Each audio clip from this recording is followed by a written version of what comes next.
Boa noite, senhoras e senhores. É com grande satisfação que a Federação dá início ao 14º Congresso. Convidamos a todos para entoar o hino do Rio Grande do Sul.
Este evento conta com o patrocínio de Icatu Seguros, Rio Grande Seguros, Agibank, Corsan, Rossi, Mafini, Milman e Grando Advogados e conta também com o apoio institucional de Sebrae RS, VH Audiovisuais, Hong Kong Trade Development Council, Colombo Estruturas para Eventos, Safe Web, CEERS, Eventize e Onda Web.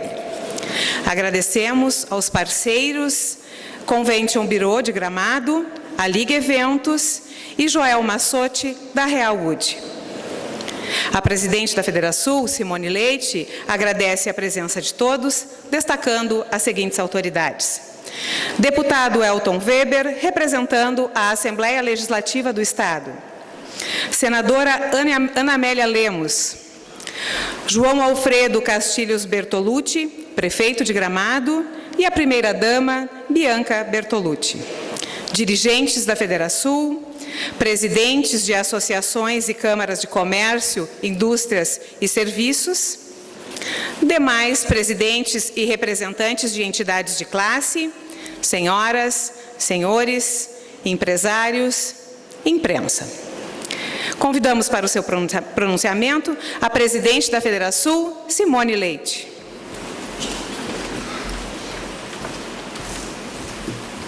Mamãe.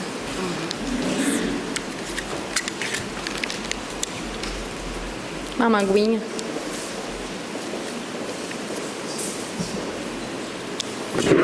Bem, quero novamente desejar uma boa noite a todos nós. Obrigado pela presença, pela oportunidade deste convívio. Desde o nosso último congresso, um ano se passou. Estamos aqui reunidos novamente, ficamos mais velhos, mais experientes e menos ingênuos. Estamos mais unidos e mais indignados. Nossa união, nossas crenças e nossa esperança nos trouxeram até aqui neste dia. Diante de mim estão lideranças empresariais, formadores de opinião, homens e mulheres que trabalham, que arriscam o desconhecido, que desbravam e seguem em frente com a determinação de construir um futuro melhor, mais digno para suas famílias e para a nossa comunidade. Eu quero cumprimentar com muito carinho os empreendedores gaúchos. Faço isso em nome de Davi Randon. Quero cumprimentar os membros do maior sistema associativo do Rio Grande do Sul, os diretores, vice-presidentes das nossas entidades filiadas, os presidentes das nossas entidades filiadas e também a diretoria da Federasul. Muito obrigado pela confiança e pelo carinho de vocês. Eu quero cumprimentar com muito respeito as lideranças políticas que nos dão a honra de suas presenças, em nome da nossa senadora Ana Amélia Lemos, do nosso prefeito Fedoca, primeira-dama Bianca, que também nos honra com a presença. Senhoras e senhores, na noite do dia 16 de maio de 2016, em nosso discurso de posse na Federasul, eu disse que a palavra que definiria o sentido desta gestão seria pertencimento. Já no primeiro dia, 17 de maio, durante o Fórum de Líderes, percebemos que para enfrentar a gravidade da crise, precisaríamos engajar milhares de lideranças nas decisões políticas, que tínhamos verdadeiros refúgios de moralidade em centenas de entidades sem fins lucrativos, onde pessoas boas trabalhavam voluntariamente pelo bem comum, e que nestas pessoas estaria a responsabilidade pela mudança.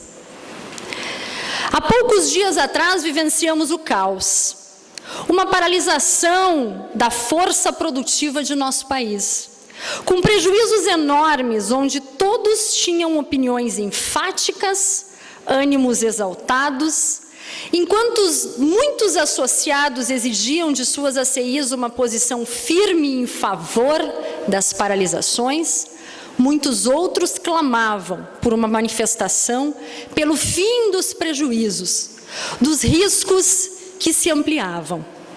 Nossas filiadas pressionavam diariamente por posições favoráveis e contrárias ao movimento. As pessoas agiam como se em 10 dias fosse possível repaginar 15 anos de populismo irresponsável, como se o país tivesse que ser passado a limpo naquela semana, custe o que custasse. Colegas chegaram a se ofender nas redes sociais, amizades abaladas de pessoas que estão do mesmo lado, homens e mulheres de bem que vivem do próprio trabalho, dos próprios negócios, vítimas da corrupção e dos desmandos na gestão pública. Mas nossos adversários não estão entre nós. Não fazem parte da classe produtiva. Eles não carregam o país nas costas como nós. O conflito expôs uma nova realidade, uma nova postura.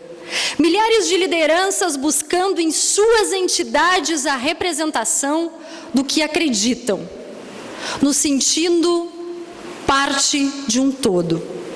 Isto, meus amigos, se chama pertencimento. Enquanto milhares de gaúchos se tornaram meros críticos nas redes sociais, pretendendo se omitir até mesmo nas eleições de outubro, agora temos milhares de empreendedores dispostos a agir em bloco, como uma força coesa nas transformações que o Rio Grande e o Brasil precisam. Falam de intolerância como se nossa indignação com o que está errado fosse o maior dos defeitos. Falam de intolerância como se devêssemos aceitar passivamente empresas que fecham, empregos que se perdem, vidas comprometidas, esperanças que se esvaem. Chega de tolerar a corrupção. Chega de tolerar a falta de honestidade intelectual, a falta de serviços públicos decentes. Chega de tolerar a morte de pessoas de bem pelo dinheiro que nos foi roubado. A falta de recursos de um país que paga impostos demais. Fomos tolerantes demais por tempo demais com o inaceitável. Em 2018, precisamos enfrentar o que está errado. Precisamos identificar os responsáveis pelo nosso atraso, pelos nossos sofrimentos num país tão rico, mas com um povo tão pobre. Diante de tantos problemas, nós precisamos identificar os entraves, que são os verdadeiros inimigos do Brasil. Sim, há inimigos do Brasil. Nossa pobreza, insegurança e atraso histórico são resultados de causas determinadas e agentes específicos. Não sejamos ingênuos, nada acontece por acaso. A realidade está aí para os olhos que veem e as mãos que fazem. Enquanto fingimos que não é conosco, nossas crianças seguirão com a educação insuficiente. Nossos jovens ficarão com o futuro comprometido e nossos idosos seguirão desamparados nas enormes filas de um sistema de saúde deficiente. Chega de ouvir discursos vazios. A hora exige ação. Um encontro do Brasil com os brasileiros de bem, com a força dos que fazem e não dos que parasitam o sistema.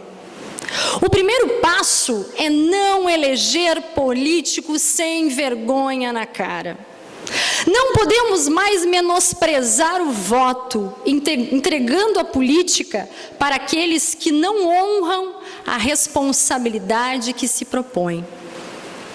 Precisamos conhecer o candidato, sua vida, sua biografia, seu trabalho e seus valores morais.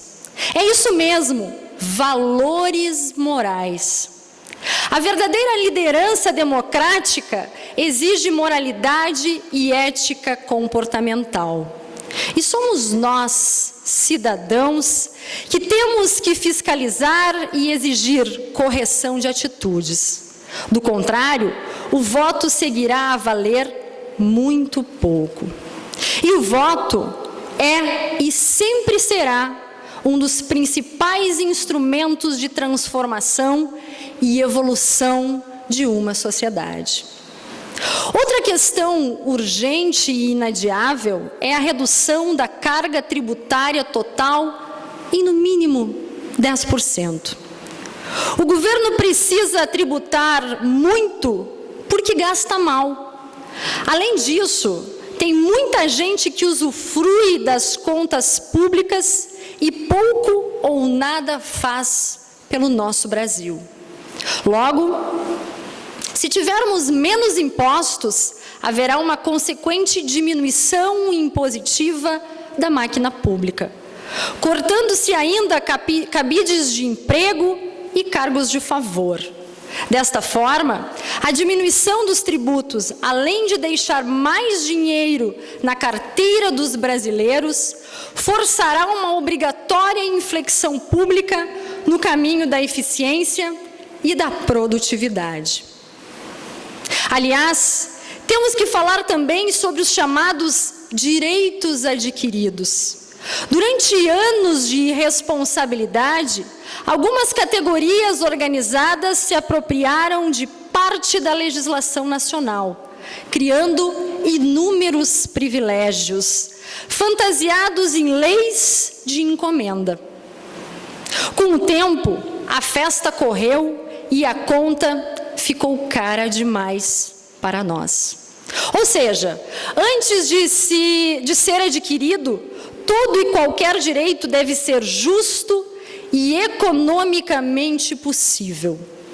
A visão de que o Estado pode pagar tudo é completamente equivocada, pois o dinheiro público sai do nosso bolso e, assim, não pode servir para manter privilégios e mordomias. Por fim, precisamos acabar com a insegurança que tanto nos atormenta. Não podemos mais suportar sermos nós os presos e os bandidos aqueles que podem ir e vir. Temos que endurecer a aplicação da lei penal, reduzir instâncias e acabar com os fóruns que privilegiam algumas castas de poder. Precisamos apoiar e reforçar o importante trabalho iniciado com a Lava Jato, pois o espírito de justiça e a honestidade da imensa maioria do povo brasileiro deve ser prevalentemente em todas as relações e esferas da sociedade.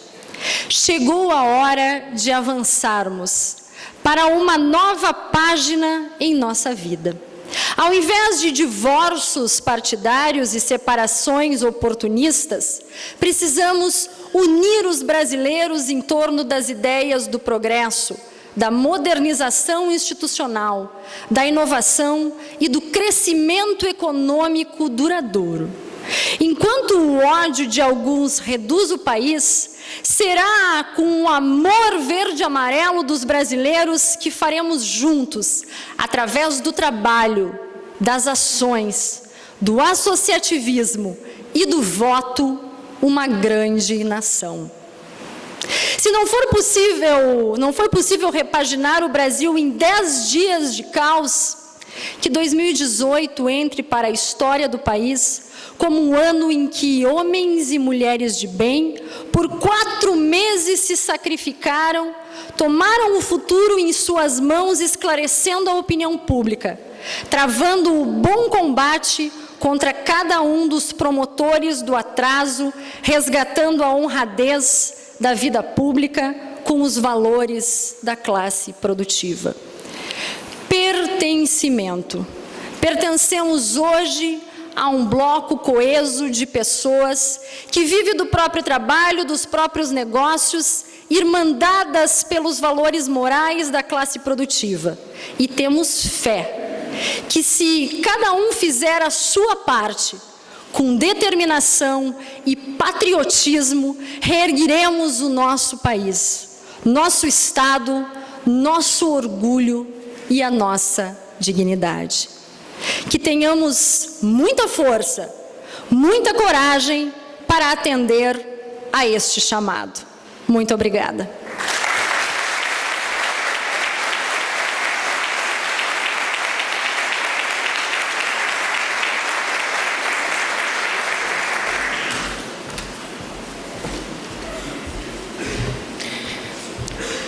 Convidamos para a sua saudação o prefeito de Gramado, João Alfredo de Castilhos Bertolucci.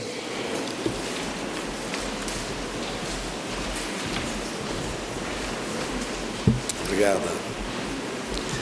Muito obrigado. Boa noite. Presidente Simone, que maravilha de pronunciamento. Fiquei até emocionado com as suas palavras.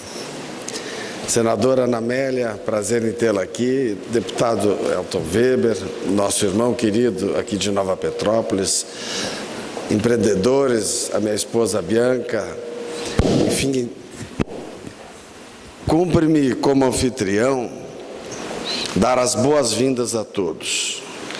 E faço com alegria, porque vocês certamente sairão daqui com bons conteúdos, mas eu tenho certeza que Gramado também sairá melhor desse evento. A qualidade que está concentrada nos senhores e nas senhoras haverá de iluminar os caminhos da nossa cidade no meio dessa crise que vivemos e que temos que superar. Para isso, nós contamos com a valiosa colaboração de todos. Que todos, portanto, tenham um grande evento e que voltem para suas casas com o carinho da nossa querida Gramado, que está muito feliz em recebê-los. Muito obrigado.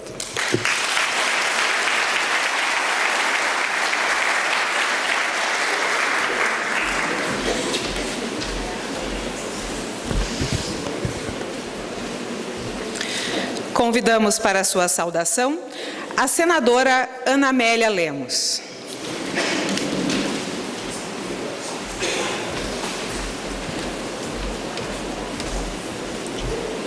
Boa noite, presidente. Boa noite, amigas e amigos, neste encontro da Federação.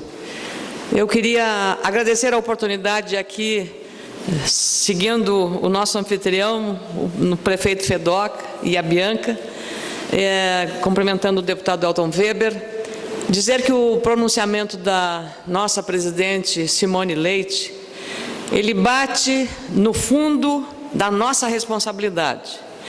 Eu estou preocupada, atenta e vigilante a um movimento que trata de defender a anulação do voto, a abstenção, a votação em branco, fazer o voto em branco ou anular o voto. Este é o pior veneno para a democracia. E se nós queremos fazer alguma reforma, alguma mudança no regime democrático que felizmente vivemos na sua plenitude, só tem um caminho, é o caminho do voto. E nós temos há 4 meses de uma eleição, e não falo em causa própria. Eu não falo em causa própria, eu falo com a responsabilidade de uma cidadã que olha o cenário nacional com a mesma perplexidade de todos os senhores e senhoras que estão aqui presentes. É um cenário nebuloso e, por isso, mais ainda, requer de cada um de nós um senso de equilíbrio, de responsabilidade com o nosso Estado e com o nosso país. Só a um grupo pode servir a anulação do voto, daqueles que não vão votar, mas daqueles que irão votar com objetivos muito específicos que nós conhecemos. Portanto, é nossa responsabilidade de cada um, e faço essa exortação na noite de hoje, seguindo o pronunciamento da nossa líder e presidente Simone Leite, que aqui exortou também a sociedade. Não podemos, de outro modo, terceirizar a ética. Apenas o Congresso Nacional tem que ser ético. Toda a sociedade precisa compartilhar desses mesmos valores, porque quando você olha para o Congresso e diz que lá tem muito corrupto, tem, mas ninguém chega lá sozinho, chegam lá pelo voto da sociedade. Por isso a razão de ser de um voto responsável, consciente e analisando bem a ficha de cada um, de preferência que seja a ficha limpa. E é dessa forma que nós vamos mudar, especialmente num ano de muitos desafios. Uma economia que tem muitos problemas a serem resolvidos, uma instabilidade institucional, ou política, melhor dizendo, mas se nós tivermos a capacidade, a tranquilidade, a serenidade, sobretudo, mas a responsabilidade e o equilíbrio, conduziremos isso com tranquilidade daqui a 4 meses para definir um futuro melhor para o nosso Estado e para o nosso país. Eu tenho convicção de que todos os senhores estão imbuídos dessa responsabilidade e é isso que me deixa mais segura e mais tranquila ao sair deste encontro, depois de ouvir esse pronunciamento magnífico da nossa Simone Leite. Muito obrigada e um sucesso muito maior ainda aos resultados deste evento. Muito obrigada.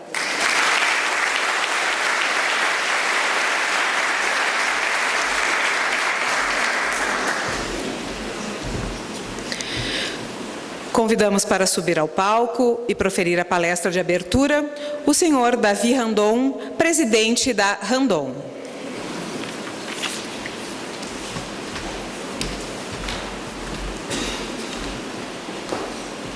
Tu quer isso púlpito sem fio? Oi? Você quer o sem fio? Pode ser assim. Tá assim. É que o senhor passa do lado. Tá? Essa é pro lado. Tá? Ele avisa para o cartão. Boa noite a todos. Para mim é uma alegria estar aqui. Eu gostaria primeiro a dizer para Simone, a presidente da Federação, parabenizá-la por esse trabalho.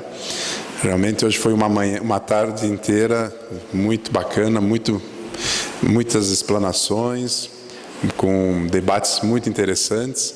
Eu acho que parabéns em seu nome a todos os participantes da Federação e principalmente em seu nome os empresários e todos que estão aqui apoiando todo esse evento. Parabéns. Eu queria também agradecer a presença da senadora Ana Amélia. Prazer em vê-la novamente. Obrigado por estar aqui conosco. E em seu nome, ao do prefeito também, Fedoca. Desculpa falar assim, né? Tudo bem? A Bianca, primeira-dama, ao deputado também. Weber, muito obrigado por participarem aqui e ceder a casa para nós, para esse evento do empresarial. Muito obrigado por todos vocês. Na verdade, não é bem uma palestra, e sim quando eu falei com o César, cadê o César? O César me perguntou se haveria possibilidade de eu falar um pouco sobre a vida do meu pai, e realmente ele foi uma figura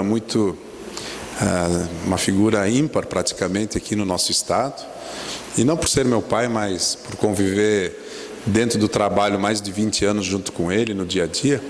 Então eu disse para ele, sim, eu vou fazer, mas num momento desses, assim, há tão pouco tempo, a morte dele, a gente fica muito emocionado, então se eu me emocionar, eu peço desculpa aí, tá? Então, obrigado. Na verdade, eu vou tentar fazer o máximo possível, porque falar da vida dele e não falar da empresa fica muito difícil. A vida dele sempre foi ligada dentro da empresa e da família. Eu acho que isso que é o que fica mais difícil de desmembrar e dizer só do seu Raul, né? Como ele era conhecido e que todo mundo chamava ele, não dizia Raul, não dizia senhor Raul, é seu Raul, né? Então eu vou, para começar, o mais importante aqui, se vocês tiverem paciência, para vocês entenderem, talvez alguns de vocês saibam toda a história dele, nos seus 88 anos de vida, mas o Raul Randolph ele nasceu em Santa Catarina, ele não nasceu no Rio Grande do Sul. O meu avô Abramo, que está ali, nós somos descendentes de italianos. O meu avô Abramo nasceu aqui no Brasil. Ele nasceu em 1900, ele tinha 17 irmãos, entre irmãos e irmãs. O meu bisavô, que é o pai dele, tinha o senhor Luigi. O Luigi Cristóforo veio da Itália, e ele veio com uma parte da família, outra parte da família nasceu aqui no Brasil. O vô Abramo teve como foi importante a formação do meu pai. O vô Abramo, ele era um ferreiro formado em ferraria, era um ferreiro de mão cheia, e quando ele ganhou a bigorna, até essa bigorna está conosco lá na empresa, está como bem na entrada da empresa, ele ganhou essa bigorna como presente do pai dele, por ser ferreiro. E ele começou a trabalhar, e depois um amigo dele, muito próximo dele, chegou: Abramo, vamos sair aqui de Caxias do Sul, que aqui não tem nada. Vamos lá para Santa Catarina, a ferrovia estava passando lá em Videira, naquela região lá de Tangará, e vamos para lá. E aí ele pegou com o amigo dele e foram para lá. Passaram-se 1 ano, 2 anos, aí veio uma carta de um outro amigo deles: Abramo, volta para Caxias pegar e casa com a Elisabetta, que senão ele não vai estar aqui mais contigo, vai casar com outra pessoa. Aí ele veio de Santa Catarina, buscou a minha avó, a Elisabetta Zanotto Renault, e aí casaram e formaram essa família toda aqui. Uma só que não nasceu lá em Tangaré, então aqui seria o filho mais velho, o Nino, o senhor Ercílio, tia Isolda, Zilá, Raul e a Beatriz. Mas é só para contar a história. Então, quando ele tinha 9 anos, em 39, eles voltaram para Caxias, porque lá em Santa Catarina, naquela região, passaram-se 9 anos que ele estava lá, 15 anos praticamente, e aí eles viram que não tinha mais,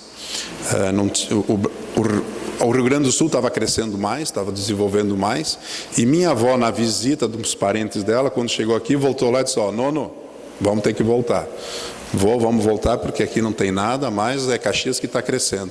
Então, a fase de Caxias do Sul, nos anos 1935 em diante, houve um crescimento na cidade nossa de Caxias do Sul e eles retornaram. Então, essa é a história do início dele. Muito bem. É importante essa parte. Nos anos 40, todo negócio que eu conheço e que se sabe de qualquer coisa, ele é familiar, pelo menos no Brasil. Quando ele nasce familiar. Quando o pai tinha 14 anos, ele trabalhou uns 4 anos com o vô Abramo. Ele trabalhava na ferraria com ele. E o Ercílio, que é o irmão dele mais velho, tinha 5 anos de diferença, mais chamado por Nino, ele trabalhava em outra empresa. Ele trabalhava numa empresa pequena, familiar, onde ele queria aprender a atividade de mecânico. Ele trabalhava num torno mecânico. Ele era um genioso, ele tinha um gênio, ele era um autodidata, e ele trabalhou 2 anos de graça para aprender a profissão. Interessante isso, naquela época se pagava para trabalhar. E ele ficou 2 anos nessa empresa, numa pequena empresa familiar, para poder aprender a parte da mecânica. Então, quando meu pai entrou no exército, seu Raul entrou no exército, ele com 19 anos saindo do exército, em 1949, eles abriram uma empresa, que é aí onde começou a Mecânica Randon, em 1949. E por incrível que pareça, nessa época eles não estavam ainda no ramo do transporte. Eles começaram a fazer máquinas tipográficas para jornais, e naquela época o jornal seria o nosso computador de hoje, né? Então a comunicação toda, nos anos 40, não tinha internet, não tinha nada, os mais velhos aí sabem disso. Então o jornal então a tipografia era uma coisa assim. E o gênio do meu tio Nino, eu sempre digo, ele era muito mais que um engenheiro, ele sempre foi um autodidata. Ele não estudava só engenharia, ele estudava astronomia, estudava outras coisas mais, além daquilo comum, né? Ele entendia na área de fundição, ele entendia na área de mecânica, entendia na área de hidráulica. Ele era um curioso que ele ia a fundo e fazia as coisas. E o pai, na verdade, ele era a parte mais administrativa, também trabalhava na parte mecânica, mas intuito comercial administrativo. Então essa dupla começaram bem, começaram com esse projeto. Então, fizeram umas 9, 10 máquinas tipográficas, que nos passar dos anos também mexiam com motores elétricos. E aqui você pode ver que nesses anos 50, logo no início dos anos 50, eles tinham um perfil já, um DNA bem de empreendedorismo, de inovação. E em 1950, para falar mais exato, 52, foi a primeira crise da Randon. Ali eles já tinha 2, 3 funcionários, pegou fogo a mecânica, destruiu todo o pavilhão. Eu só vou, assim, sendo bem rápido. E foi justamente no dia 25 de maio, dia de Caravaggio, exatamente nessa data. É interessante a data, ele estava na igreja quando chamaram ele e o tio Nino. Então tiveram que ir correndo lá, quando viram tinha queimado tudo. Aí os amigos emprestaram até o Lanifício, não Lanifício de São Pedro, é Lanifício, é uma empresa de Lanifício ali em Caxias, depois vai vir um nome. Emprestaram à noite a unidade deles para eles continuarem arrumando os motores elétricos, e os outros amigos emprestaram os tijolos, eles iniciaram de novo a fábrica, e é isso que eu digo, a persistência para uma nova vida e uma nova atuação. E logo que eles fizeram a fábrica novamente, reconstruíram, que era um galpão pequeno, surgiu um novo negócio, que aí em 53 eles começaram a produzir freio a ar. Aí vale rapidinho antes dele passar o filmezinho. Naquela época veio um italiano, um amigo dele trouxe um italiano para o meu pai e meu tio, e mostrou para o Hercílio, e principalmente para o Hercílio, que eles tinham um produto chamado freio a ar. Oi? Desculpa. Era um produto de freio a ar. Por quê? Todos os caminhões naquela época, nos anos 40, aos anos 50, eram caminhões, a maioria vinham dos Estados Unidos com freio hidráulico. E ali nessa nossa região, principalmente Paraná, Santa Catarina, Rio Grande do Sul, havia extrativismo da madeira, e esses caminhões, quando desciam a serra, a maioria deles não conseguiam frear de tão carregados que estavam, porque o freio hidráulico ele não tem tanta eficiência como tem o freio a ar. Aí ele surgiu essa oportunidade e ali que eles entraram realmente no ramo do transporte. Foi através de trocando os freios a ar em freio hidráulico e freio a ar do caminhão. Logo veio, os clientes começaram a perguntar: Raul e Nino, por que não fazem o eixo? Aí fabricaram um eixo, que botava no reboquezinho, botava a madeira e eles seguravam o caminhão com o freio a ar, o único freio que fazia, não usava nem o freio hidráulico do caminhão. Então essa foi realmente o início da parte da Randon, onde ela se inseriu nesse mercado, né? Eu vou passar aqui rapidamente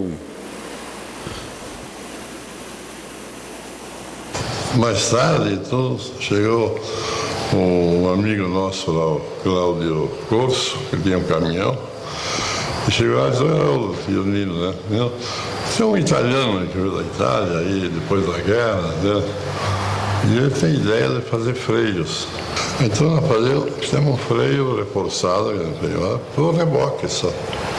Ele era manual, puxava, só freava aquilo lá. Demorava, era lento, né? Mas também existia o céu com aquele freio. E o freio do caminhão, então, reservava para o plano, na cidade, para parar. Ele tinha o freio para parar certo, né? Fizemos uma sociedade com ele, tá? Antônio Primo Contebasso. E aceitamos, porque era um negócio diferente já, né? Acabamos, então, entrando num sistema de transporte. Fazia o freio, depois botava o terceiro eixo no caminhão, alongava o chassi, encurtava o chassi, tudo isso aí, né? Sempre no transporte.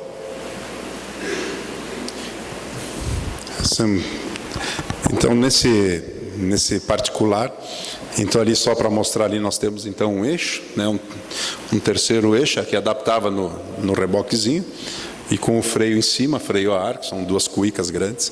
Então esse era o início aí nos anos 50, e é interessante porque nesse período aí começou só a fazer as adaptações, porque tinha muitos caminhões já rodando, já tinha muitos ônibus também que eram freio hidráulico, também tinha que ser transformado, e nesse período então houve um grande crescimento dentro da própria Randon, né? E nos anos 55 então, nessa parte aqui, como foi a pedido dos clientes, começaram a olhar e eles vendo esses nichos, as oportunidades. Então, primeiro nos anos 55, 56, começou a participar, a aparecer os primeiros semi-reboques de um eixo. O semi-reboque, para quem não entende um pouco, é um produto que ele está ligado em cima do caminhão e aqui embaixo a gente chama uma quinta roda que faz a conexão, né? Antes de ser só em cima do chassi, aí começou os primeiros produtos. Os primeiros foram com um eixo aqui, depois vieram com 2 eixos. Então o ano de 55 foi um ano, entre 55 até os anos 60, foram um ano de inovação e alguns produtos para que já estavam se enquadrando com isso, crescendo. A empresa aqui, na verdade, é uma parte administrativa, já atrás já tinha um pavilhão e foi crescendo, né? Aí os anos 60, eu acho que eu vou fazer um pouco por década, para entender assim, como os dois irmãos, eles eram ousados, tanto o seu Raul como o Nino. Eles tinham uma vontade muito de crescer e o mercado, nessa época, estava crescendo. Então, eles aproveitaram muitas oportunidades. Naquela época, o pessoal já importava produtos dos Estados Unidos, alguns fabricantes que ficavam só em São Paulo, né? Aí nesse período começou a se transformar algumas empresas também em Caxias do Sul, que também concorriam conosco.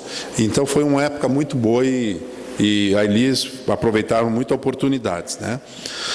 E nos anos de 60, acho que vale salientar aqui também, que foram os anos que eles começaram a expandir. Aí começamos a ter a primeira filial em Porto Alegre, que não tinha na época aquele assunto de concessão. Ali era fabricar a filial, onde se produzia também lá em Porto Alegre, mandava alguns produtos de Caxias para Porto Alegre para serem montados lá em Porto Alegre.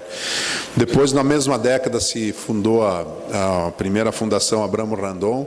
O Raul e o Nino sempre se preocupavam com os funcionários, e essa fundação ela dava todo o suporte para as pessoas nas empresas, né?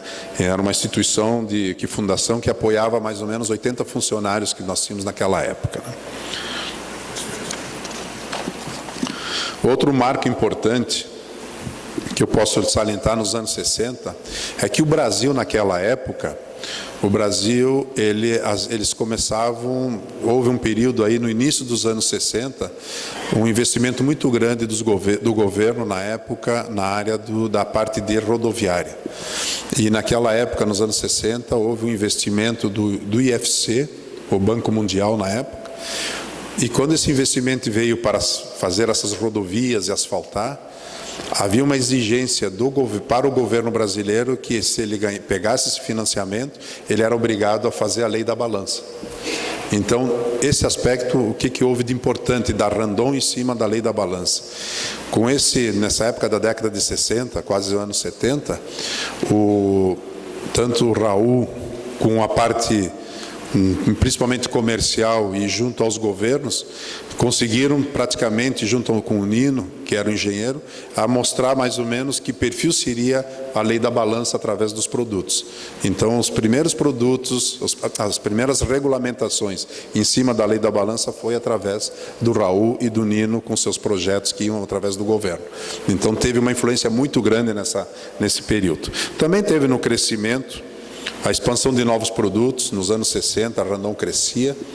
Ela naquela época, ela atendia mais ou menos a 300 a 400 produtos por ano, chegando a 400, quase 700 anual. 69 também, que eu tenho uma figura também ali, que é a filial de São Paulo. Então, começaram a expandir para outras áreas. E nos anos 70, eu acho que vale comentar bem aqui que os anos 70, eu diria que foi um dos marcos mais importantes da história da Randon. Aqui nós botamos bem claro a coragem de olhar além das fronteiras. Aqui, vocês podem ver nessa foto aqui, primeira viagem para o exterior, um amigo italiano que vendia as máquinas, né? Esse ano meu pai, né, no ano 70, viajou, e no outro ano foi o tio Nino também, e eles estiveram numa feira na Itália, em Milão, e ele se impressionou. Lá, naquela época, nos anos 70, o Brasil tinha 90 milhões de habitantes, mais ou menos, e um país praticamente totalmente rodoviarista. E na Europa, quando ele chegou na Itália e viu os projetos e olhou cada país, o número da população, o volume de semi-reboques que eram produzidos e caminhões naqueles países da Europa, ele voltou entusiasmado, né? Ele já era empreendedor por natureza, e vendo aquilo, já chegou em Caxias do Sul, depois dessa viagem. Isso é bom citar, porque eu era pequeno, mas eu me lembro bem, eu já tinha 12 anos de idade, e a vontade de fazer uma fábrica, então compraram uma área maior, praticamente 25 hectares, e ele falou: Nino, nós vamos ter que... Essa viagem foi muito boa, eu vi que aqui o Brasil um dia vai crescer, e nós vamos fazer uma nova fábrica, e vamos sair daqui, porque nós estamos dentro da cidade, e vamos comprar uma área grande e vamos fazer uma empresa para que a gente possa fazer 1000 unidades por mês. Aí o meu tio quase caiu duro, disse: você está louco, Raul? Que é isso? Aí, para vocês terem uma ideia, fazia 400 por mês, ele pensava em fazer 400 por ano, 700 por ano, eu queria fazer 1000 por ano, 1000 por mês. Aí eles: não vamos fazer lá, vamos fazer módulos, vamos fazer a área grande, vamos fazendo por módulo e vamos crescendo conforme... Então ele já tinha naquela época uma visão de expansão, e ele sempre pensava sempre de 30, 40, 50 anos na frente. Ele nunca pensava assim, vou fazer hoje para amanhã e depois vamos ver se vai construir ou não. Ele já fazia tipo um plano diretor, já projetando para o futuro. Essa que era uma das coisas que marcou principalmente essa década, primeiro. Segundo, uma das coisas que marcou muito essa década, em 1971, pela expansão que ele queria crescer, e o Brasil estava naquela época, nos anos 70, a maioria de vocês se lembram quem estava naquela época, o Brasil estava em expansão, e para ele poder crescer, ele só tinha uma forma. Ele não tinha capacidade, nem o tio Nino, então ele teve a coragem de abrir o capital. Um homem que nem ele, junto com o irmão deles, praticamente abriu o capital em 1971 e ter sócios era imaginável, ainda mais aqui no interior. Então o pessoal chamava até ele de louco. Está louco? Tu vai dar sociedade, vai dar empresa para outros? Não, eu não tenho forma de crescer se eu não abrir o capital. Teve até problema, ele e o irmão deles discutiram muito nessa parte, o tio Nino. Mas a vontade que tinha de expandir, de crescer, era esse aí. Ele acreditava. E naquela época não existia CVM, na época era quem comandava isso era o Banco Central. O Banco Central tinha um departamento de, como é que a gente chama, de capitais, né? Abertura de capital, emprestava o dinheiro e fazia aquelas... Era um sistema bem simples, não tinha... A CVM parece que foi em 77, 76, que iniciou um departamento da regulamentação. Então, esse foi um dos fatos importantes, né, na abertura de capital, expansão do Parque Fabril. Então, a Randon realmente, naquele período, nos anos 70, novos produtos, aí já pensava já também na área de exportação. Ele via que só ficar no Brasil, como ele tinha uma participação, a Randon tinha uma participação muito boa naquela época, próximo mais de 30% do market share, tanto o seu Raul, o seu tio Nino e a diretoria começaram a se estruturar, porque quando você abre um capital, você também tem que estruturar a empresa, tem que se voltar mais profissional. Aí o próprio Banco Central exigia que tivesse diretoria, que mostrasse os balanços. Então começou uma profissionalização e também na procura de novos mercados, e não só no Brasil. Então os vizinhos aqui, começamos no Uruguai. Então aqui eu tenho um exemplo aqui, foi o primeiro cliente de exportação que até hoje quem conhece é a Conaprole, né? É cliente nosso. Então pode ver ali pessoas que lideraram junto ao seu Raul, dentro da companhia. Esse aqui é um cliente, isso aqui é só para apresentar e mostrar como era aquela época, né? E ele se envolvia muito, tinha os fatos importantes assim, para ver como ele fazia, tanto ele e o Nino. Quando o cliente vinha buscar o produto em Caxias, que naquela época, vocês imaginam, nem asfalto tinha, né? Era tudo, vinha de São Paulo, não tinha asfalto. O pessoal vinha buscar a carreta, muitas vezes demorava lá 15 dias para sair a carreta de Caxias. Eles entravam na linha, acompanhavam o produto, e ainda de noite o pai fazia o churrasco para eles. Então o contato com o cliente foi um dos grandes legados que ele deixou para nós. Ele tinha essa facilidade do cliente, a amabilidade, ele fazia toda aquela parte realmente que hoje a gente faz muito bem profissionalmente, mas ele levava aquilo como se fosse uma coisa normal, né? O tratamento ao cliente. Então ele sempre teve esse carinho, e o Brasil todo conhecia ele praticamente por ser a pessoa que ele era, né? Então, aí nos anos 70 também, ele fez algo que eu diria assim, hoje, eu mesmo, qualquer um de nós, talvez nem faríamos. Estava o Brasil em crescimento naquele ano de 70, nós já estávamos, a nova unidade, onde aquela que eu mostrei, que ele estava em 71, quando abriu o capital, fez a nova fábrica. Então, logo que foi inaugurada a fábrica, foi feita uma compra de uma tecnologia para fazer o primeiro caminhão, vamos dizer, a primeira montadora do estado e do Brasil, uma empresa nacional, fazer um caminhão fora de estrada. Para vocês terem uma ideia, naquela época, a relação nossa era muito grande, Randon com Scania, porque a Scania era um grande produtor de caminhões na época, né, era muito forte, como a gente tinha também com outras fabricantes, tanto da própria Mercedes, mas o contato e as negociações eram muito fortes entre Randon, nossos filiais, com as concessionárias Scania.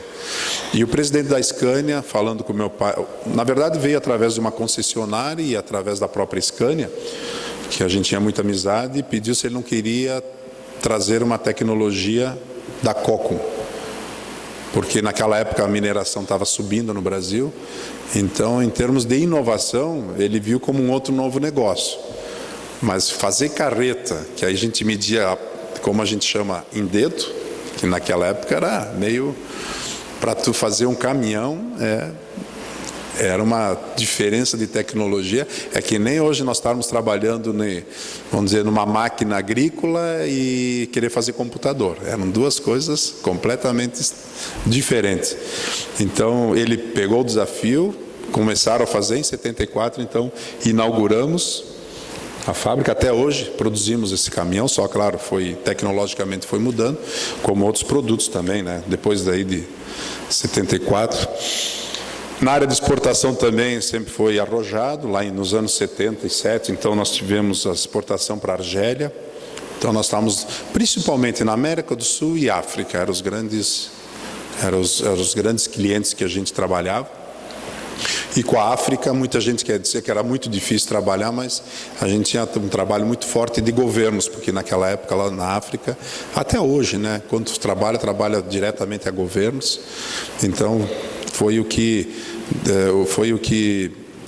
fez a Randon crescer muito também nas exportações, né? Tivemos também, abrimos filiais, escritórios também na operação no Oriente Médio, onde tivemos algum sucesso nesse período também. Depois vieram as guerras, também fecha, então isso aí vai conforme a época. E o Brasil, na década de 70, começou um boom, né, de desenvolvimento forte. Esse foi o primeiro ponto. Bom, eu tenho que crescer. O segundo é a visão como crescer, né? Então, ele, no primeiro momento, onde estava a oficina não teria condições, buscou um terreno afastado do centro, né? E buscou capital, né? Então, como buscar capital, que foi um outro desafio, acho que esse, na época, muito grande, né? Porque na década de 70, a pessoa abriu o capital da empresa, ou seja, dividir o controle com outros investidores, era um paradigma a ser quebrado.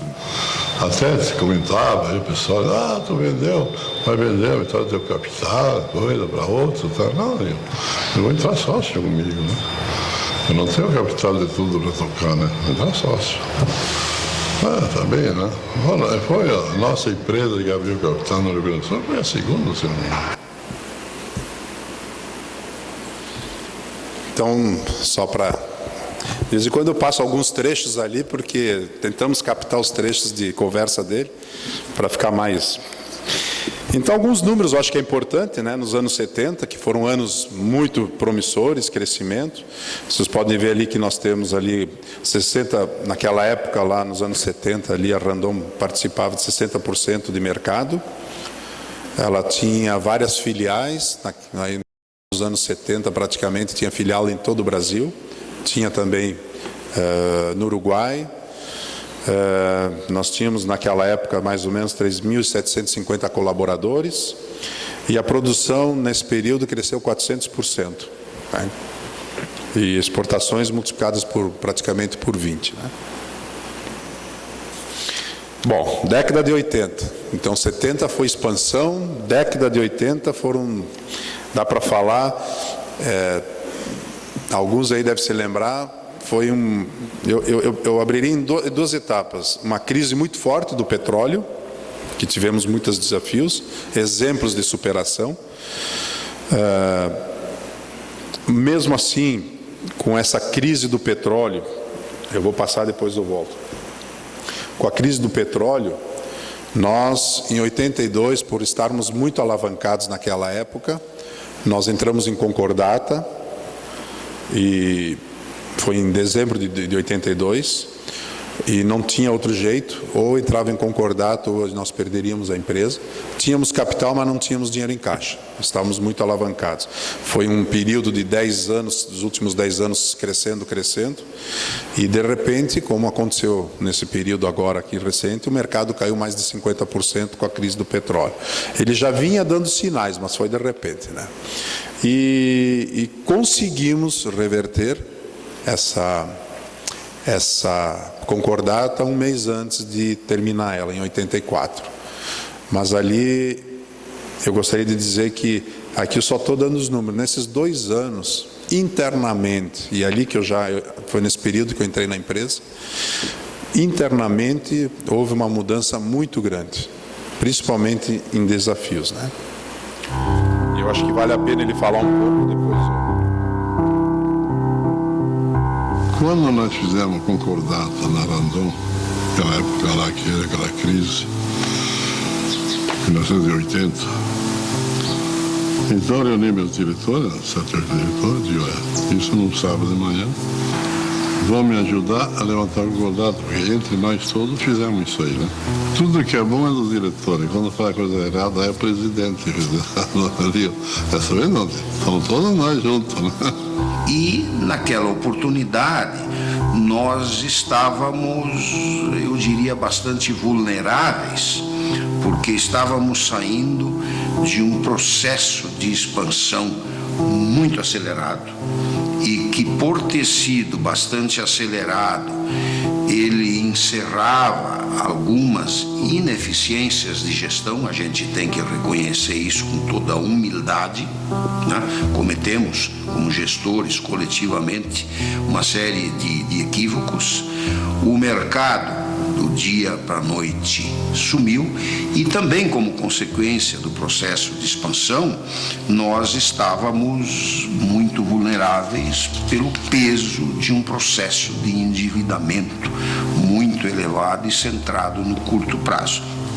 Como consequência disso, nós, no final de 82, tivemos, eu diria hoje, o desagrado ou estresse de termos que passar por um processo que naquela época se chamava de concordata, hoje se chamaria de recuperação judicial, e evidentemente isso foi um período extremamente difícil. Naquela época a Randon, ela tinha que ter tomado umas atitudes muito drásticas, né? Ela tinha uma empresa com filiais em todo o Brasil e o mercado caiu mais de 50%. E eu me lembro bem claramente que tivemos que fazer uma reestruturação geral nela, né? Então, naquela época, ele foi muito claro e ele disse, olha, nós entramos nessa, a diretoria vai ter que ajudar a sair dessa. E o pessoal abraçou, e as pessoas que ficaram naquela época, com a liderança dele, conseguiram realmente mudar a empresa.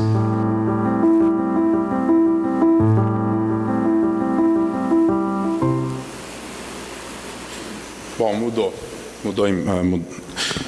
Foi feito todo aquele trabalho, mas eu queria dizer uma coisa para vocês. Ali vem sempre o que acontece nas crises, né? As crises elas fazem a gente aprender muitas lições. Essa crise que nós passamos em 81, 82, até 84, foi que nos deu força para atravessar essa outra crise sem ter tantos problemas. Por incrível que pareça, porque a lição a gente aprende. E foi interessante, porque naquela época, como a gente fala aqui, tem coisas que tu tem que mudar, não tem. Nós tínhamos filiais no Brasil inteiro, nós tivemos que transformar essas filiais em concessionárias, algumas até fechamos, algumas pessoas assumiram aquilo como empresa, e ali nós vimos a empresa de outra forma, mais profissional, bem mais com melhor a procura de automação, controle maiores dos custos, como qualquer empresa faz. A crise ela é boa por causa disso. Então, quando nós começamos a nos organizar, ali vem outro detalhe bacana, porque na década de 80 teve essa crise E para o Brasil, a década toda de 80 foi a pior crise que nós tivemos. Ela foi durante toda a década, não foi só os primeiros anos. Mas nós, depois de 84, a empresa olhou de outra forma, olhou outros mercados, aí ela começou novamente com expansão. E ela saiu do problema de um único nicho que ela tinha de semi-reboques e partiu também para a começar a buscar juntos alianças na área de componentes para caminhões, ônibus e semi-reboques. Então ela não ficou só num segmento, ela ficou também em segmentos da auto parts, né, de componentes. Mas também passando ali, em 85 ainda, começou assim as expansões, né? Dá para ver aí a primeira, mais o caminhão articulado. Em 86, como eu estava falando, nós vimos uma visão tanto do seu Raul como do seu Nino e mais nós da diretoria, de se nós temos um market share importante no Brasil do produto, o que nós podemos atingir para buscar novos mercados? Se não podemos vender mais produtos inteiros, vamos vender as peças para os concorrentes e para as montadoras de caminhões e para as montadoras de ônibus.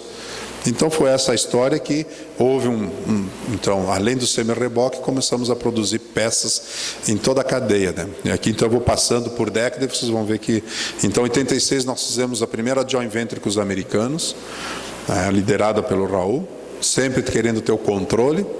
Então 51% era nosso e 49% dos americanos. Até hoje, essa empresa começou bem pequena e nós produzimos hoje mais de 1 milhão de freios por ano. Ela tem capacidade de produzir 1 milhão de freios por ano, né? Depois também criamos o consórcio, que naquela época só tinha consórcio de automóveis, foi criada também com o Grupo Verde, na parte de consórcio de semi-reboques. Então, esse aí foi os anos 80. Nos anos 90, também continuamos forte parcerias. E como tinha comentado, a crise, como escrevemos ali, a crise ela motivou o empenho, né? Então, eu tenho algumas, quem se lembra aí, nos anos de 92, 93, foi criada, nós tivemos que reestruturar também as nossas empresas. Para vocês terem uma ideia, naquela época nós tínhamos, das empresas que nós tínhamos, eram 3 empresas de capital aberta, sócios diferentes, e umas tinham o controle da pessoa física, do Raul e Nino, outros tinham o controle da empresa. Era uma cascata, era difícil de entender. E alguns acionistas numa unidade e outros não eram de outra. Então, nós reestruturamos as empresas, criamos uma holding e ficamos somente com uma empresa capital aberto, e ela controlando todas as empresas. Então, foi uma grande mudança. Então, nessa época, nesse período de 92, criou-se em 92, então, a holding Randon Participações, e já se definiu os ramos que nós estávamos atuando. Se definiu claramente o ramo de implementos, de autopeças e de serviços. Foi ali que começou em 92, então uma linha bem clara do que nós queríamos da empresa, né?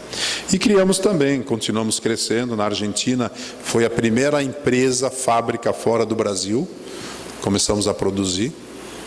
Ali na época na verdade, nós iniciamos em 94 uma parceria, mas a unidade nós fizemos no governo Menem, lá em ano de 1998, 99, onde nós, lá em Rosário, construímos uma unidade. Então, essa primeira unidade fora do Brasil. Já em 96, em 95, fizemos outra joint venture com os alemães, que fazem a parte de engate do caminhão, todas aquelas peças e componentes, né? Também uma joint venture, onde liderada pelo Raul. Em 96, com problemas tivemos uma aquisição da Frasle. Vocês podem ver que é uma empresa que fabrica lonas de freio, ali tem alguns produtos ali em cima. Essa empresa, ela é hoje 50% do que ela produz é exportação. Nós temos fábrica no Brasil, nos Estados Unidos, na China, e tudo que nós produzimos nos Estados Unidos, cada 3 caminhões que saem das montadoras, um sai com freio, com lonas Frasle. E quem faz toda essa venda lá é a Meritor, que é joint venture conosco no freio, e eles fazem a parte comercial também da própria Fras-le, que também é fornecedora lá para os Estados Unidos. Então, teve muita sinergia, e eu acho que foi uma das coisas que nós fizemos. É uma empresa que está crescendo. Eu posso dizer que no mundo inteiro, na área de lonas de freio, para caminhões e ônibus e semi-reboque, a Fras-le é a primeira do mundo hoje, em volume, né? Só numa unidade. Em 97, junto com os americanos, também liderada pelo Sr. Raul, nós formamos mais uma joint venture com os próprios americanos, e depois na área de suspensões. Hoje as montadoras, Volkswagen, caminhões, Ford caminhões,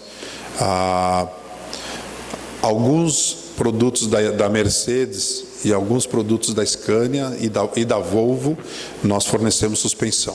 Então, mas a maior cliente é a Volkswagen MAN, né? Agora, no ano de 2000, na década de 2000, acho que o que mais eu gostaria de mostrar aqui, então, da pessoa dele, seria na parte dos projetos sociais e recordes dos negócios, né? Aqui foi só para algumas, acho que vale salientar, de todos os projetos que nós temos nas empresas, vale salientar alguns. Dentro das empresas nós temos, a gente instituiu um programa Crescer, então lá todas as pessoas que entram nas empresas, seja ele na parte, seja o soldador, pintor, lá ele tem chances de crescer. Então nós temos programas de desenvolvimento para essas pessoas, e isso aí tem acompanhamento de toda a parte dos recursos humanos, onde essas pessoas podem vir desde o chão de fábrica, que a gente chama, até a parte da diretoria, até da presidência, né? Então esse é um dos projetos. E o projeto que eu diria que era o sonho do Raul, porque nessa época já o meu tio não vivia, né, em 2000, foi o Florescer. Ele começou um projeto para crianças, em 2002 fundou esse projeto, para crianças de 6 anos a 14 anos, onde ele faz a complementação da escola, e principalmente crianças que têm algum problema, que tem risco de entrar nas drogas, um risco de ter, assim, de não estar inserida na sociedade. Então é bem filtrado isso. 50% são filhos de funcionários que os pais que trabalham e não estão em casa, e 50% são de escolas próximos, municipais, próximos às empresas. Então esse projeto já é um projeto que está crescendo, já tem 5 franquias.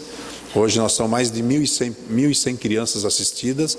Dentro das empresas Randon são 400, depois temos em Santa Catarina, temos Paraná, São Paulo, temos em Vacaria. Então, isso está se espalhando aos pouquinhos, e nós damos toda essa tecnologia, esse acompanhamento. Se alguma empresa, porque a gente só faz isso com empresas, né? Se alguma empresa dos senhores ou alguma quiserem também conhecer mais o projeto, quem cuida disso é minha irmã. Ela tem um carinho muito especial nessa área institucional.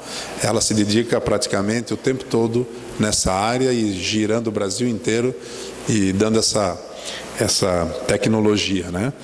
Tanto que a gente usa o nome Florescer e não usa o nome Randon e nem nada, né? Então várias empresas já conseguiram, até clientes nossos, concessionárias nossas, outros que não tem nada a ver com o nosso negócio, já estão fazendo e praticando. É sempre fora do horário da escola, né? Então ali tu tem todos os tipos de pintura, música, parte artística, teatro, o inglês, principalmente, computação. E olha, 90% praticamente ficam nas empresas Randon.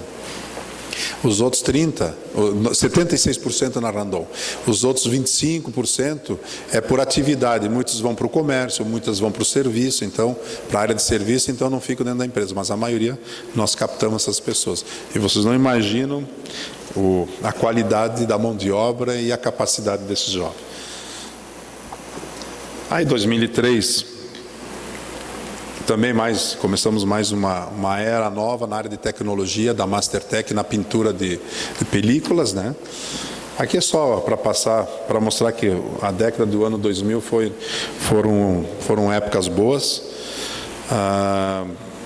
Nós, nos anos 2004, ali, tivemos faturamento da Fras crescendo 33%, a Randon anunciando lá nos anos 2006 investimento para 5 anos de 800 milhões, e foi o primeiro período em 2006 onde a empresa entrou no faturamento de 1 bilhão, né? Aqui mais uma, pela liderança. Isso aqui era um sonho também do seu Raul, de uma fundição, porque sempre como cara que trabalhou na ferraria, trabalhou numa fábrica, quando a gente compra componentes do Brasil, do mundo inteiro, e principalmente de componentes fundidos, ele sempre foi entusiasta de querer fazer uma fundição, e ajudou bastante nesse projeto, e ainda quando ele estava na área executiva, ele sempre puxava muito forte ali. Então, mais para vocês verem da liderança dele, né, o que ele fazia. Aqui é só para mostrar ainda quando ele estava como presidente, porque ali ele acumulava 2 cargos, presidente do conselho e presidente do executivo, né?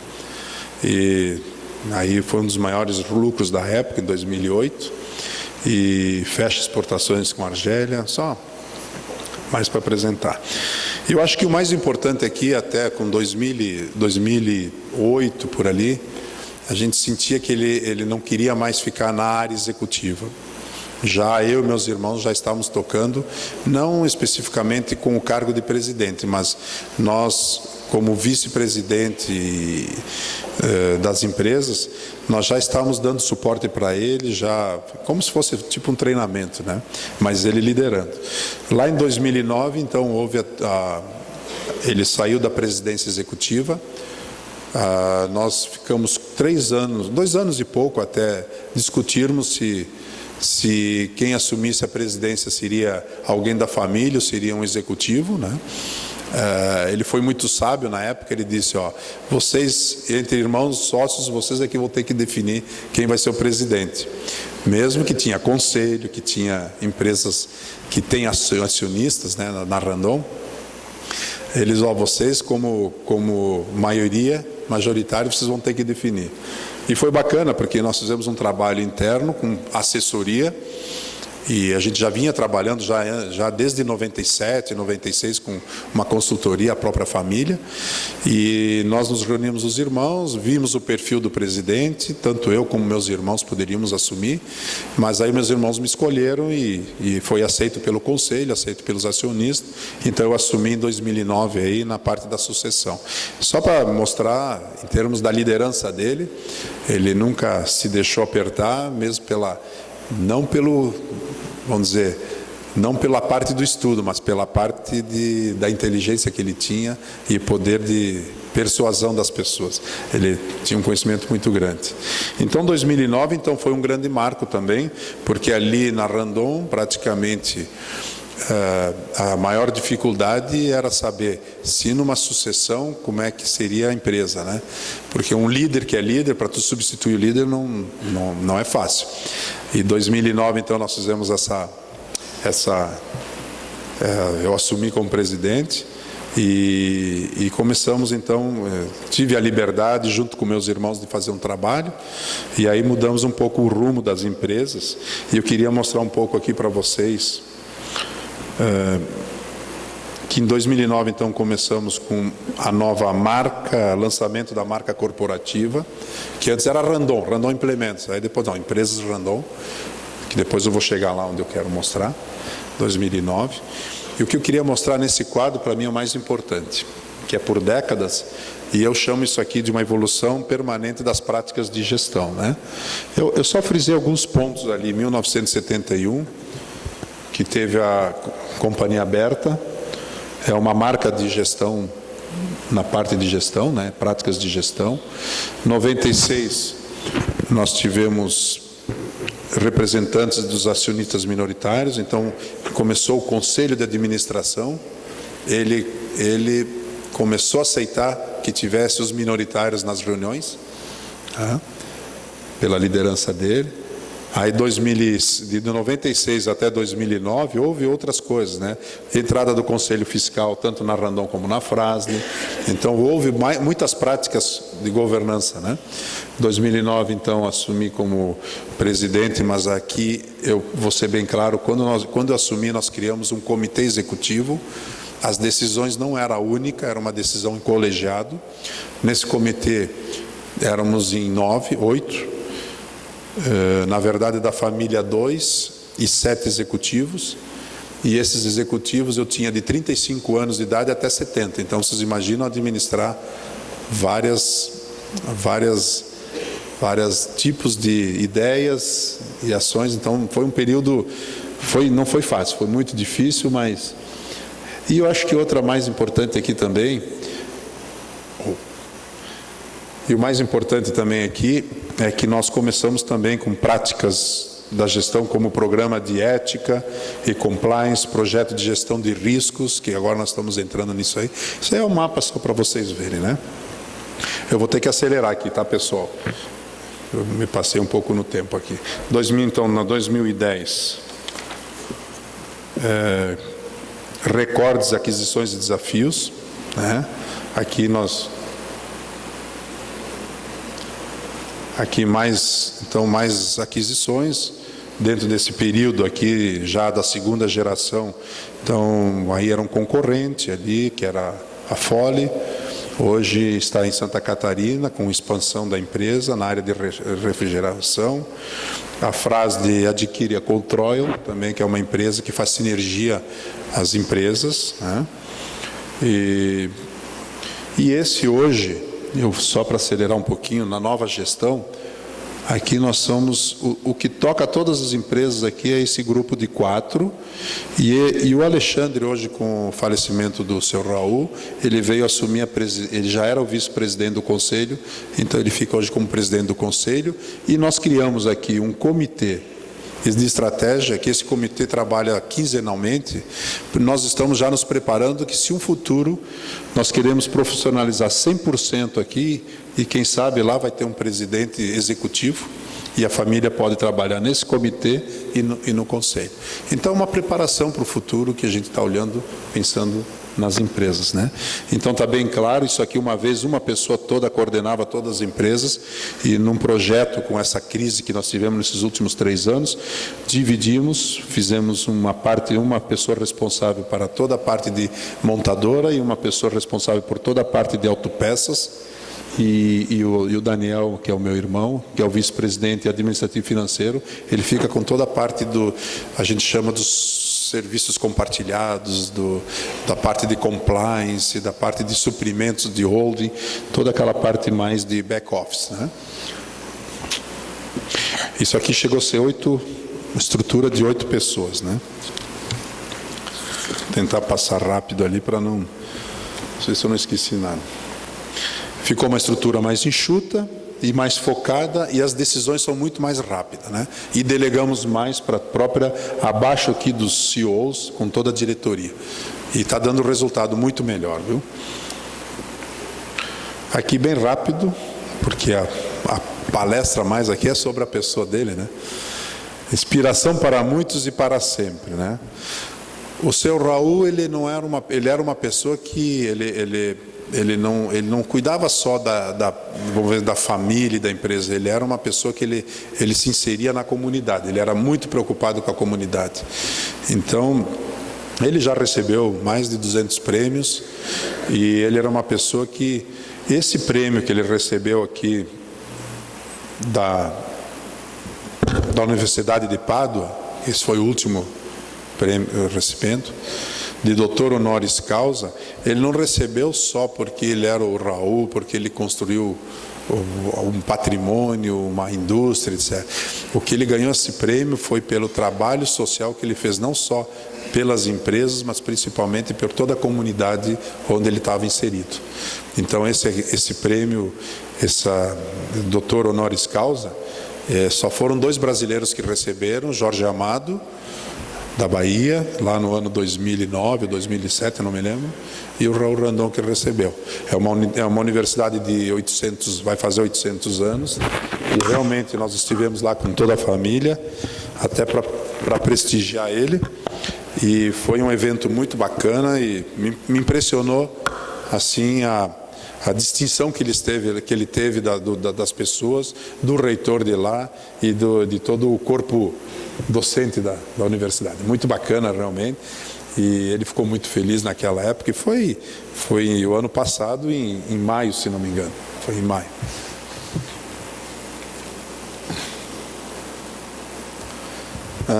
Volto de novo aí da responsabilidade social, Florescer. E um filmezinho só para... Ligado ao Instituto Elisabetta Randon, o programa Florescer foi concebido a partir de um ideal do seu Raul. A percepção é que no meio de tantos jovens, seu Raul se sente exatamente igual a eles, disposto a começar de novo todos os dias. Foi feito então um projeto com uma metodologia, com um objetivo claro, né, do que se queria, quantas crianças. Começou com 80 no contraturno em 2002. Em 2003 já foi aberto aqui na Frasle, então, um outro núcleo de tanta procura que tinha, né? São crianças assim que precisam um apoiozinho para os temas, que precisam, né, ter uma companhia no contraturno, porque eles não se alimentam direito se eles ficam sozinhos em casa, então tem toda aquela questão assim.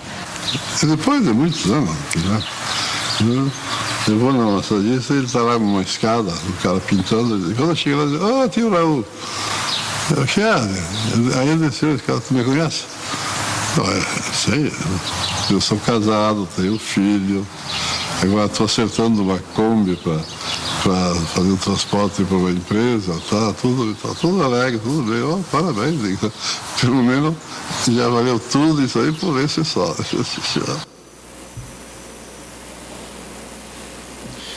Isso aí é só para...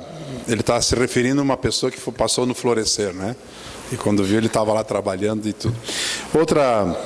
O legado dos números, para ter uma ideia, esse ano aqui no Guides, que a gente está trabalhando, né? A participação dos produtos nossos, semi-rebox e rebox, 36% de market share, freio a ar, 48%, as lonas, que é da Frasle lá para ver 48% de market share, a quinta roda é onde vai em cima do caminhão para engatar o semi-reboque, 93% de market share, e eixos e suspensões, 50% que é produzido aqui no Brasil, né? Hoje nós estamos com colaboradores 9.500 e espera esse ano um faturamento de 5 bilhões, né, bruto, né? E aqui, mais ou menos, para vocês terem noção, bem rápido aqui, grupo controlador, a família tem 41% do total das ações, ainda é ações ordinárias e preferenciais. Dos acionistas, 31% são acionistas estrangeiros, fundos, então tem na Ásia, nos Estados Unidos, aqui na América Latina, então que tem praticamente, é bem diluída as participações, a não ser a Previ, que hoje ela tem mais de 20%, né? E aqui nós separamos em 3 negócios, o negócio de implementos, o negócio de autopeças, que faz sinergia, a gente faz desde a lona de freio, a suspensão, que vai tudo embaixo do caminhão, do semi-reboque, né? E aqui a parte de suporte de consórcio e banco. Um banco pequeno para financiar nossos clientes fornecedores. E aqui é mais ou menos para saber onde nós estamos.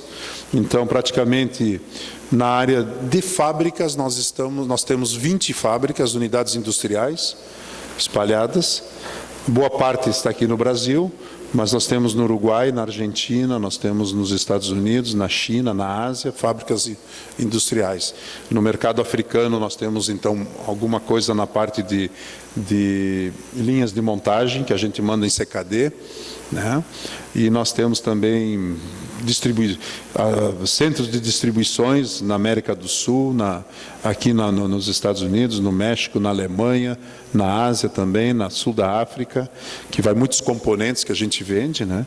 E também escritórios no mundo inteiro, né? Ali é uma são 70 anos de trabalho.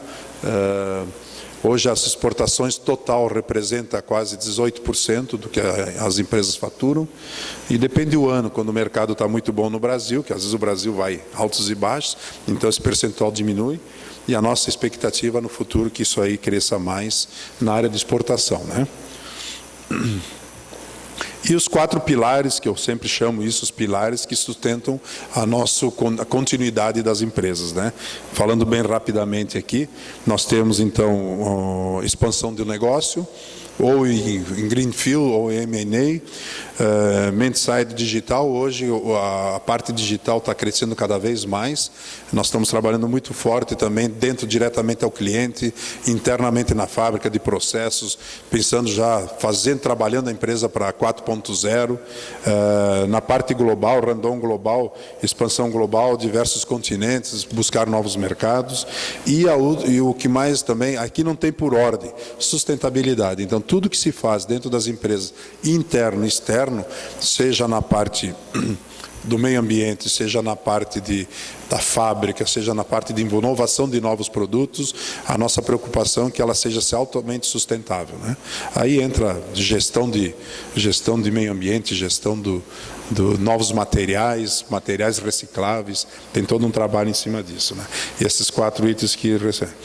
E continuidade, força do legado deixado pelo nosso presidente.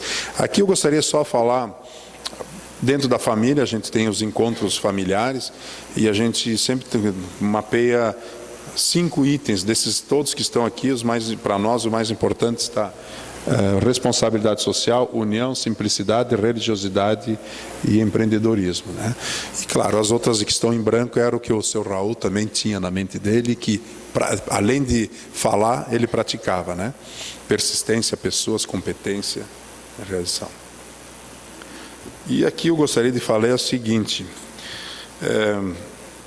qual é o nosso maior desafio? Porque o ano que vem nós vamos fazer 70 anos de empresa. O maior desafio para nós, como uma empresa poderá se manter jovem nos seus 70 anos? Esse é o maior desafio, que é o desafio que nós estamos tendo junto com toda a nossa área executiva, porque as coisas estão mudando muito rapidamente e uma empresa de 70 anos é 70 anos. Então, como fazer com que ela se torne cada vez mais jovem, né? Então, esse é um dos pontos, uma das preocupações que tem. E para encerrar aqui, eu queria só passar um filmezinho. Para mim, eu sempre falo isso aí, porque desde o início, quando eu vou no colégio, então muita gente diz, professor que tem que ensinar, que tem que encarregar de cuidar. Eu sempre achei diferente, né? Eu achei educação sempre vem de casa, né? Nós pais temos que educar o filho.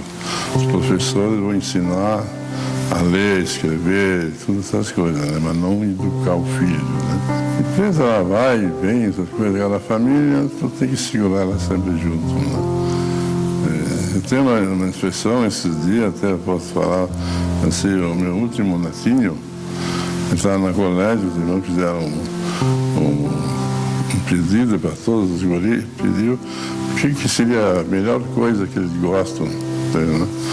Aí o que ele respondeu? Um joga futebol, outro isso, que ele respondeu? Ele dizia família. É interessante, uns 7 anos, né? Ele dizia família. A melhor coisa que tem é a família, né? Eu achei muito contente de ver ele dizer isso aí, né? Se não tivesse família, não tivéssemos os filhos, será que o Raul teria feito tudo o que ele fez? Porque geralmente quando tu vai fazer alguma coisa, tu pensa nos filhos, né? A todos eles, o que eu poderia dizer é assim, que a gente acha que fez a missão que estava destinada a nós fazermos e que entre erros e acertos a gente chegou até aqui e que eles continuassem sendo essas pessoas que são, que tentem levar na vida o que tentamos ensinar. Os filhos, a gente vê que o amor que ele tem por nós, né? Sempre me acompanha, nós, ela, sabe que nós já estamos com 87 anos e ela com 88, né? Eu acho que estamos jovens ainda, né? Mas não é bem isso, né? Não é bem isso, né? Então, aí você vê quando são preocupados, os filhos com nós, viu? Se todas as famílias fossem que nem a nossa, viu? Não vamos olhar capital, nem nada. Olhar família mesmo assim. Se fôssemos todos funcionários, operários mesmo, se fôssemos todos assim, seria uma beleza, viu? O mundo é bonito de se viver, né?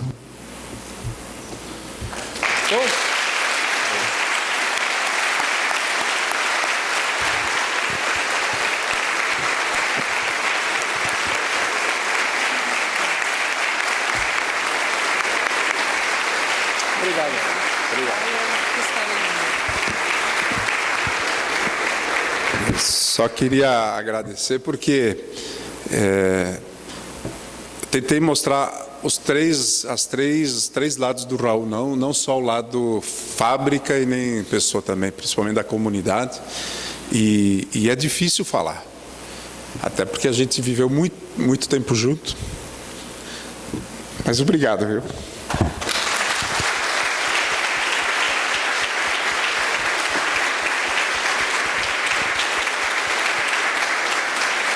Davi, que história linda, é emocionante, é inspirador para todos nós. Queria pedir para o nosso pessoal colocar aquela imagem do seu Raul com a família, porque eu acho que é um pouquinho disso a mensagem que nós queremos deixar.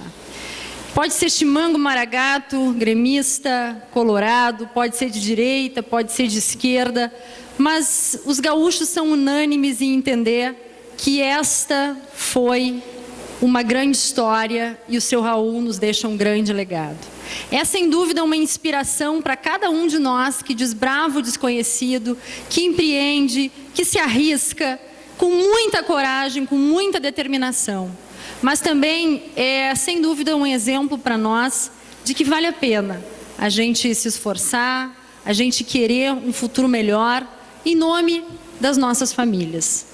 Porque o dinheiro, ele é bom, o trabalho que a gente faz, ele é interessante, mas no fim do dia, o que vale é o carinho, é a demonstração de afeto, é o que nós construímos ao lado de quem nós amamos. Então, Davi, sem dúvida, vocês têm um grande orgulho e agora um grande desafio de seguir com essa história e com esse legado. Então, receba, nós queremos prestar uma homenagem à família Randon, em nome da Federação, em nome de todos os empreendedores gaúchos desse nosso sistema associativo, justamente por tudo o que o seu Raul representou e por toda a inspiração que ele é para todos nós. Eu acho que, sem dúvida, essa imagem é a nossa mensagem de encerramento desta noite.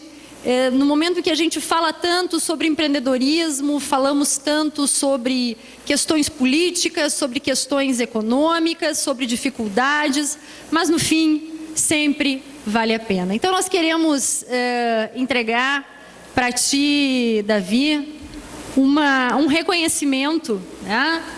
Que é um reconhecimento à grande obra e legado de Raul Anselmo Randon, da nossa família Federação. Obrigado.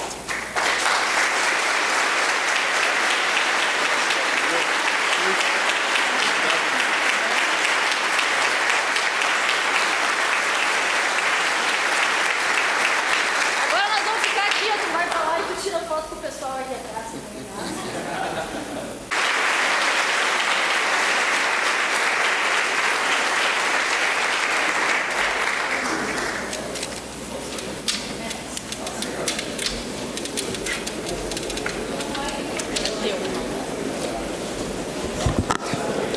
Convidamos a todos para se dirigirem à sala Araucária para o jantar de confraternização. Lembrando que é necessário a apresentação do voucher na entrada do salão. Aguardamos a todos amanhã às 8h30 para a continuidade do programa. Tenham todos uma ótima noite.